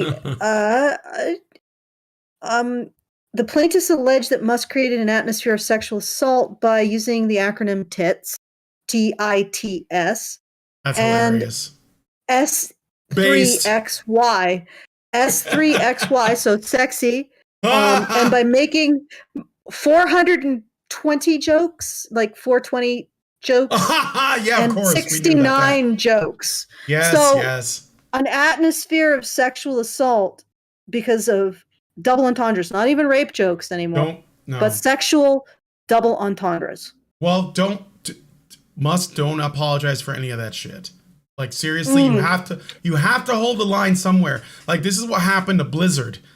Blizzard was accused of making a toxic work environment, and it happened after Blizzard started taking on a shit ton of female feminist woke employees, and they destroyed Blizzard. Now, if you guys were fans of Blizzard, that shit is over. They're not gonna make.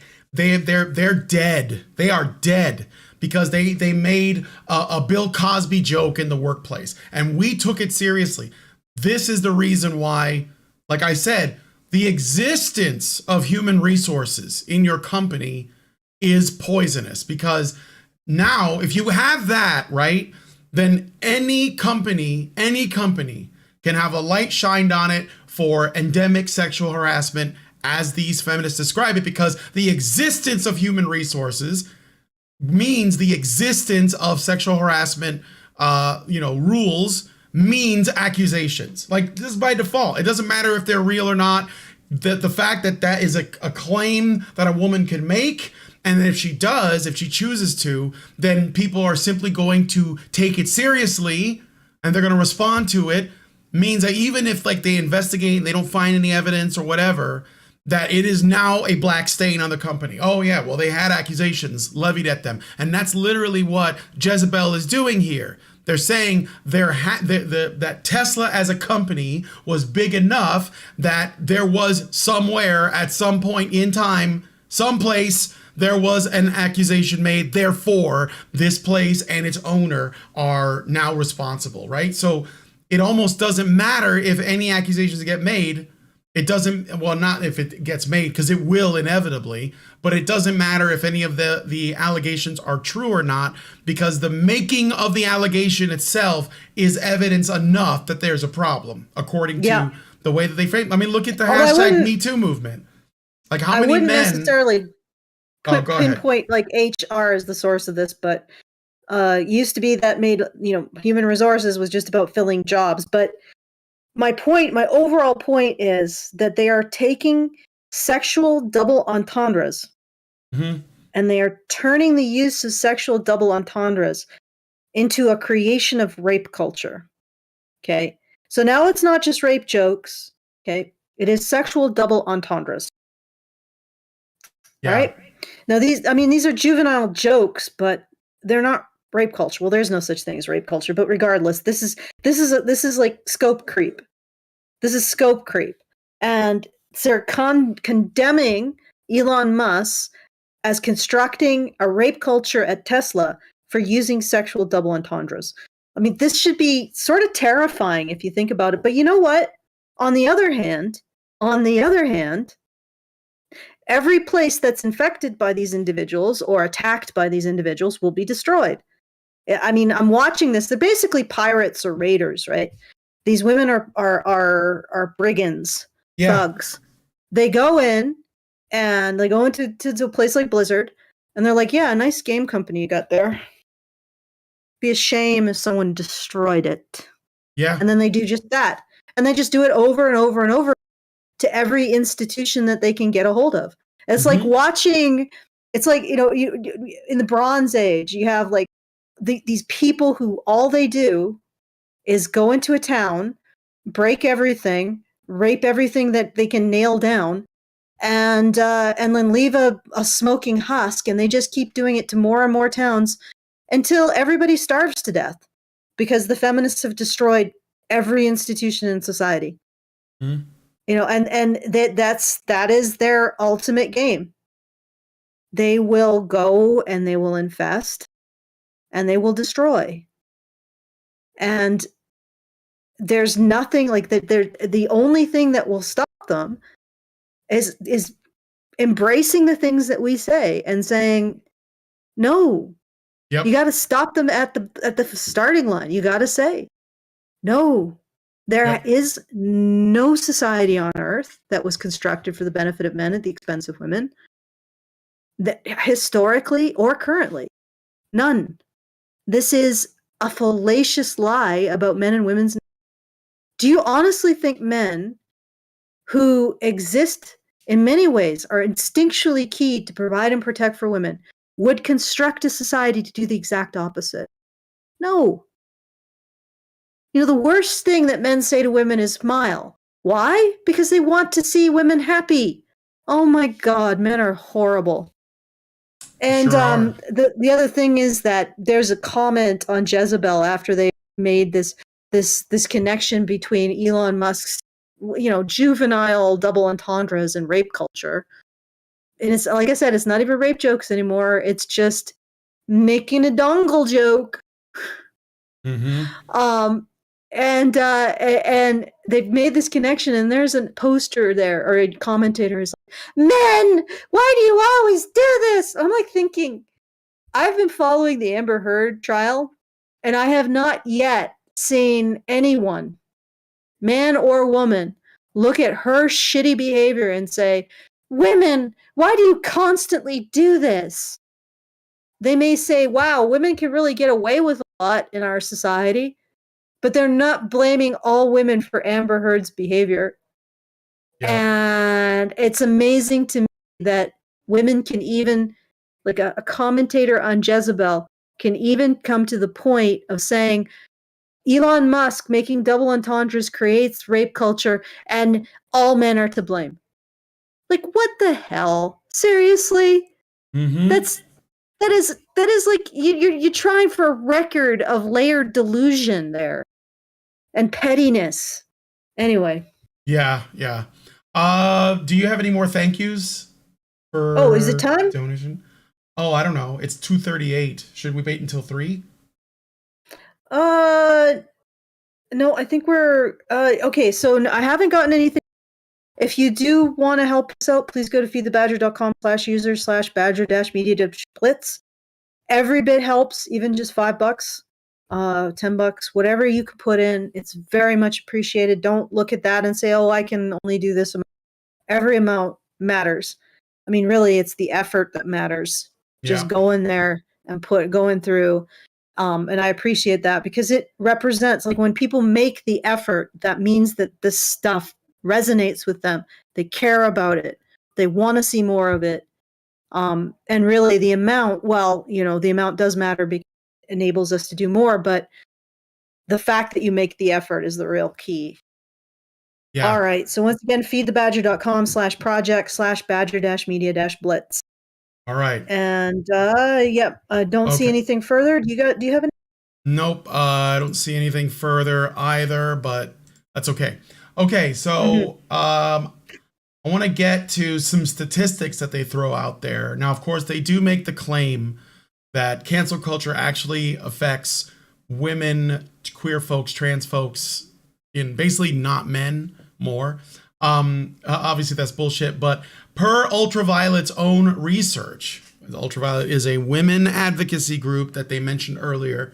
A third of women under the age of 35 and 70% of LGBTQ adults report being harassed online, with 61% of women compared with 48% of men characterize online harassment as a major problem. Okay, so the organization also cited research from Amnesty International that found Black women were 84%. And women of color in general were 34% more likely than white women to be targeted by online abuse. Twitter currently clocks in at a C- on Ultraviolet's report card, grading social media platforms on their policies on hate speech, violent threats, disinformation, and discrimination. The group notes recent improvements in areas such as, quote, cyberstalking and revenge porn, end quote, but continued shortcomings in other areas like spread of disinformation on abortion and anti-LGBTQ harassment. Remember when all of this female instinct was actually beneficial? They were putting kids against concepts that might actually be harmful if they were exposed to them too early, or that they were creating an environment that was safe for kids physically and mentally and socially. You know, when women were mothers, instead of doing this, instead of destroying the marketplace of ideas, which incidentally, the marketplace of ideas becomes the innovations that drive our economy. So they are basically slaughtering the golden goose that laid the egg that allows them to have this life of utter privilege that allows them to then complain about shit like this. Yep. Yeah, and that's why I say they're going to get into every institution. They're going to destroy it. And then, I don't know, I guess feminism will finally be checked by a new dark ages. And, when things get bad, feminism is going to die. Oh, yeah. Well, I mean, it's already like in response to the Ukraine thing. It's already women are like, oh, no, we're going back to the kitchen. Oh, really? Yeah. Oh, really? Oh, suddenly. Oh, I see. Yeah, I guess that's sort of a thing that's always going to be and it's the same people who are like, oh, gender's a spectrum, except when it comes to conscription or when it comes to the draft or when it comes to who needs to lay down their lives when society requires somebody to die to protect it, which will always be men. Always. Yep. Okay, so as far as like these statistics, obviously, I think you guys know this, but I just think it's worth mentioning. A third of women under the age of 35 and 70% of LGBTQ adults report being harassed online. That doesn't mean that it's legitimate. It means they report it. And women in general are more likely to report negative experiences or experience that they perceive to be negative, which the standard for which is like unknowable because it could be anything. So none of this paragraph has any meaning to it because it's all, men don't complain, so obviously they don't experience it as much. Or maybe men's complaints are not taken seriously and most men probably just don't complain. They just deal with it. And that I think is probably true. On top of that, women were complaining about things like cyber stalking and revenge porn and harassment. They're most likely getting it from other women. And of course, because Twitter is basically women, and it's basically progressive women, feminist women on most of the platform. And yet it still gets a C-. I wonder why. Because the worst people are your people. They're just, they eat each other all the time. Right? But again, Ultraviolet believes that they don't have enough absolute control, therefore it gets a lower grade. But then Jezebel wants us to think that there's a bunch of straight white dudes on Twitter doing this. No, they've walked away from that shit a long time ago. Most men.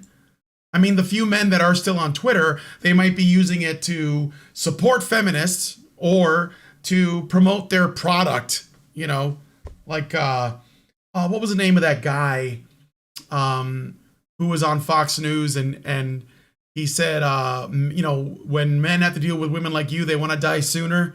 Mark Rudolph. Yeah, that guy was funny. He's still on Twitter, I think, and he basically just uses it to sell real estate deals or something. Okay, but anyway. Okay, I wanted to just get in there for a second, but recently I looked at a article on two men who ended up spending time in jail, which is unbelievable. One of whom made some threatoids to a female British MP, I believe. Oh and my God. it included you're a murderer and I wish you would get shot. And it's like, that's not a threat. And yet he spent time in jail. So this is the kind of thing that they consider to be, I don't know, violent harassment. That's passive aggressive. They think it's a You know, win somebody too. says, it's oh yeah, I wish she'd get shot. Okay, well, wish away. Yeah. Like, who cares? Yeah. If right. wishes were horses, we all would ride. You know, like, But it since doesn't matter. we're making wishes, I wish for a dragon that I could ride. That'd be better. And I'm not talking about the one from Neverending Story. I mean, like, you know, scales and wings and fire breath and the whole bit. Okay. So So one last reminder. So feedthebadger.com/badger-media-blitz. Get that stuff in. So we can continue to do this work. okay. And Speaking that of would be great. harassment, do you want to go and look at the threats that Elon Musk has gotten, since Jezebel is concerned with harassment and death threats? Well, you don't understand, Brian. If it happened to a white male, it's not really harassment or death threats, because if they had to recognize what they're advocating for isn't an end to harassment, death threats, or abuse or online abuse. It's just for certain protected categories. So we're getting away from this ideal of a universal morality, which incidentally, that kind of a universal morality, the idea of seeing people primarily in terms of their moral actions and not the categories that they are a part of, that's where all the civil rights came from, guys. Because people had a visceral dislike of treating Black people in any way except in terms of their actions. Like, so if you had prejudice against Black people, not because of their content of their character, but because of their skin color, people had a distaste for it, because as a society, we have this narrative tradition that focuses on the individual as a moral actor. You know, we see people as individuals first, as individual moral actors first and primarily. And we do not like it when people treat people differently based on factors that have nothing to do with character or their actions. That's where all that came from. All that civil rights, any other cultural tradition, and we might not actually give a crap. Because for us, it would be about the primacy of our own ethnic group. It would be about the primacy of our own religious group. It would be about, in many cases it would be the primacy of our own racial group. But because we had that thread, and it's not universal, but it was there, this idea that people be judged by the content of their character, everything else came out of that. And that is fundamental, quite honestly, and I'm going to piss people off, but that's fundamental. It's a fundamental philosophical attitude of Christianity taking from Stoicism, is that people be judged by their behavior, not by the groups that they occupy. Of course, a part of that is, unfortunately, Christians get into this idea that, you know, believing Christianity itself is a behavior. So, yeah. But I'm not saying that it's consistent. I'm saying that it's there, and it's not necessarily there in other narrative traditions. So I'm saying civil rights came out of a belief in the moral, that people should be judged by their individual moral actions. And now they're turning around and getting rid of all of that, and they're saying that people need to be judged by the groups they belong. It's a new form of tribalism and segregation, hiding itself as some kind of social justice. And so women and people of color are supposedly given a privileged position where their harms are considered more important than men. But in fact, it also erases that aspect of humanity that led to their civil rights being recognized. Like, literally, that's what led to the civil rights movements, and the power behind the civil rights movement is this recognition of the moral autonomy of the individual, taking recognition of the moral autonomy of the individual and minorities, and they're calling that some kind of empowerment, which is nonsense. We should be striving for a platform that either privileges free speech for everyone and takes a soft touch on preventing abuse, or prevents abuse for everyone. You know, be true equal. We should be looking at a platform that promotes the idea of judging people based on their individual, on the content of their character and their moral actions, regardless of the groups that they belong to. And we should strive for a society that does that, because that is a society that's worth living in. That's a society that respects every one of its members. Mm-hmm. And neither the well, I guess the far right, I guess the far right based on different like ethno-nationalism or racial supremacy, if that is indeed the far right, because I don't know what the hell it means anymore, or the far left, neither of those actually promote that kind of a society. Okay. No, they don't. No, they're both built on grievance. So that's why I say they're basically the same. Okay, so I got a super chat from Albatross. He gave us $5 and says, was the Honey Badgers team in YouTube timeout? I was worried about y'all. Pray emoji. We've been suspended on Badger live streams. If you are, but we've been making videos. So go to Rumble, or I don't know if you can watch old streams on Twitch. I don't know if that only plays like the newest shit, or the other one is DLive. But at least go to Rumble, subscribe there just in case, so that you are, because we've made like 2 weeks worth of content or something that currently lives on Rumble. So check us out there, and other Spreaker. Honey Badger Radio. Yeah, go to Spreaker. Honey Badger Radio. That's where the videos or the audios for the shows are. So yeah, please do that. Yeah, and I mean we are like, we're no longer suspended on YouTube like our Badger live streams. We can stream through that channel. I'm just giving it a break. And sure. I'm actually thinking of distributing our content around multiple channels so people can make a decision what kind of content they want to follow. So I'm thinking of making the main channel Rant Zerkers and my solo content, and we're trying to start up the Ragening again, as well as advertisements for other content. And then taking our dating and maintaining frame stuff and putting it on our live streams, streaming channel. And then maybe we'll do Red Pill Cinema and other stuff on my own personal channel, just so we, spread it around. People can decide what they would prefer to follow, and then everything will be on Rumble, basically. Yeah. All right. All right. Thank you for the super chat, Albatross. Now let's take a look at some of these death threats that Elon Musk got. So, oh man, there's a lot.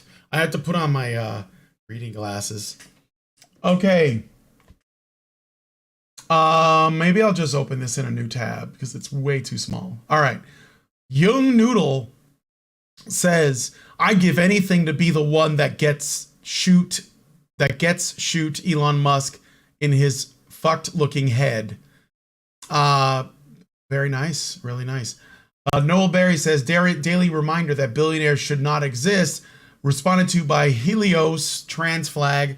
Welp, time to kill Elon Musk. I guess so. Well, yeah, they're not even sarcasm. saying. Yeah, It's got to do, I guess.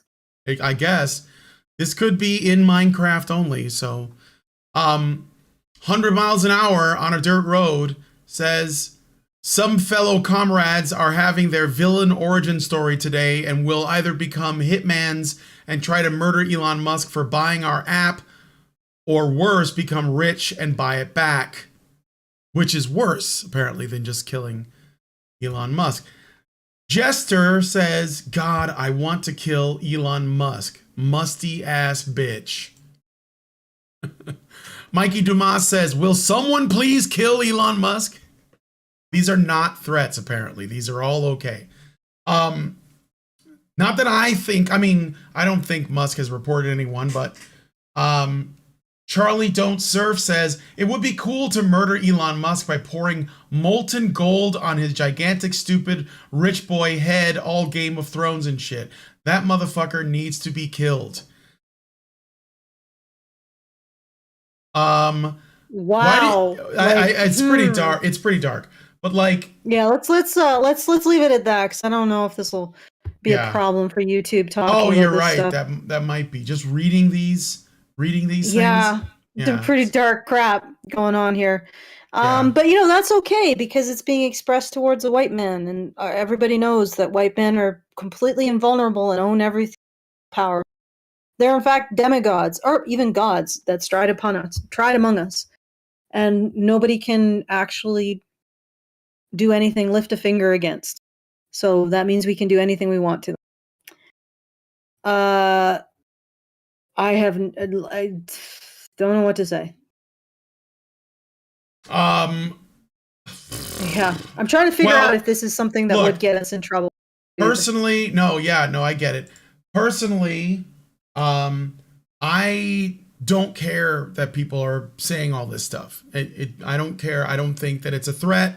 I think very few people, even if they like type out something that could not be interpreted as anything but a threat, there's a very slim chance that they're actually going to try and make good on that.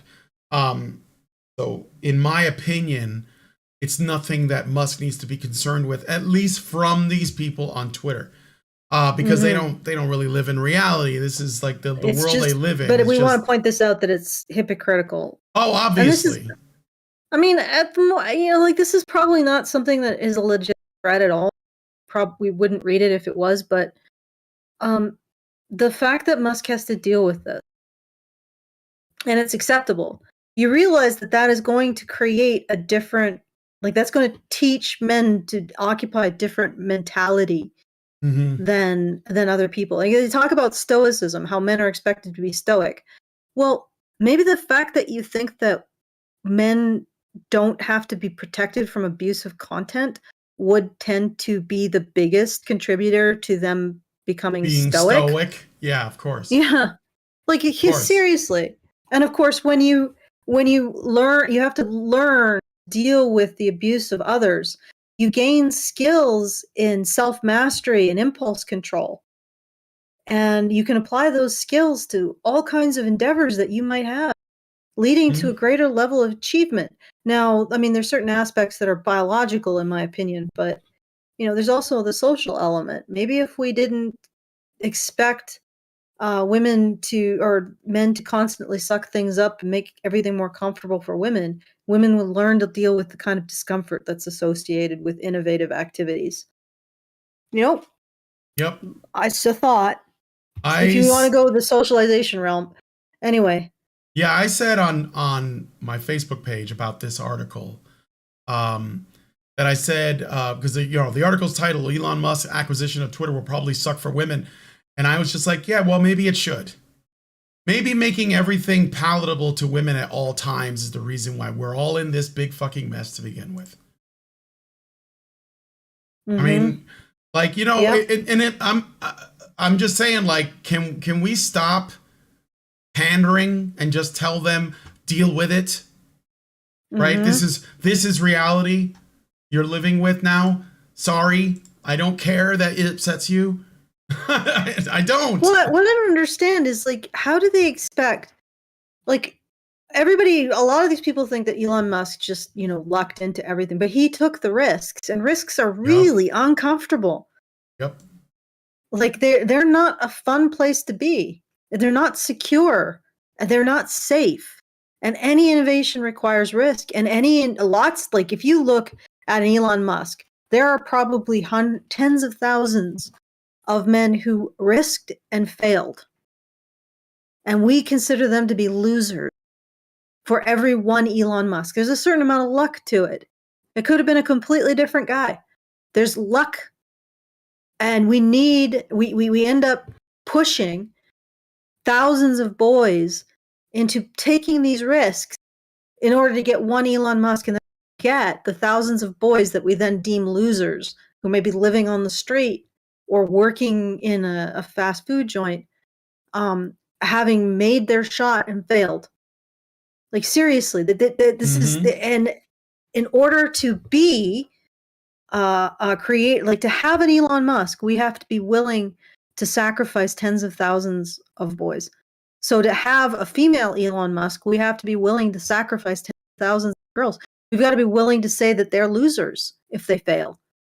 Not that they made an attempt, they didn't get the same amount of luck, or lucky break or whatever.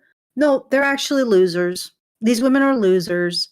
Elon Musk is the real winner, and all of the other women are they're just incompetent cowards, whatever else. Like, if we can embrace that, then we can have an Elon Musk, you know? But I don't think as a culture we're there yet, and certainly not if the people who we think are examining our impulses around gender are the people who talk about gender fluidity while insisting that toxicity is masculine. Jesus, god damn.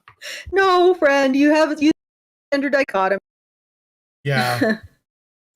All right. Yeah. I think that I don't think there's much more to this article. No, this thing is an ocean that is as shallow as a puddle. So it's just a lot of wasted water. Yes. Probably made from salty tears. Salty tears. Yep. Okay, so I'm gonna say once again, if you are this, please consider supporting the show at feedthebadger.com/project/badger-media-blitz. I want to thank everybody who put in some shekels into the hat, because I think that we got over $1,000 for this stream. Nice. Yes. Nice. And if we can keep up that momentum, be able to by the end of the month or the first day of next month. Yes. Yeah, that would be really appreciated. That would be great. So we can make sure to continue to create this content for you. I'll hand that back to Brian. Okay. Oh, and if you want to give us like a message at any time, you can go to feedthebadger.com/justthetip and put something through, and we'll read it on the next stream. Yep. So that's it for me. Go ahead, Brian. Okay, so I guess I'll wrap this up. Thanks, guys, for all of your kind support, and we really appreciate it. If you guys like this video, please smash that like button or give us a +1 over on Rumble or whatever the equivalent is where you are. Subscribe if you're not already subscribed. Subscribe to Honey Badger Radio. Subscribe to us on Rumble, which is HB Radio on Rumble. And hit the bell for notifications so that you know when our shows go live. You should also follow us on Badger live streams, because we will, once we figure out like how we're going to go forward, you know, and we've taken enough of a break, we'll probably be returning to that platform at least part of the time. Once we figured out how best to try to abide by YouTube's terms of service. Yeah. And be very careful, because we get no benefit of the doubt, apparently. Exactly. Yep. And leave us a comment. Let us know what you guys think about what we discussed. There is a link to the original Jezebel article in the description. Obviously, they don't have comments turned on, or they heavily police them or whatever, so it probably wouldn't be worth it to comment on that video. But let us know what you guys think of it in our comments section. And most importantly, please share this video, because there are people who think that we're gone or something, and they should know that we are not going to leave unless we get completely, well, essentially just killed or something, I guess. So but killed from the internet in an internet sense. Thank you guys so much for coming on today's episode of Maintaining Frame, and we will talk to you all in the next video. Men's right activists are machines, dude. Okay? They are literal machines. They are talking point machines. They are impossible to fucking deal with, especially if you have like a couple dudes who have good memory on top of that too. Holy shit, you're fucked.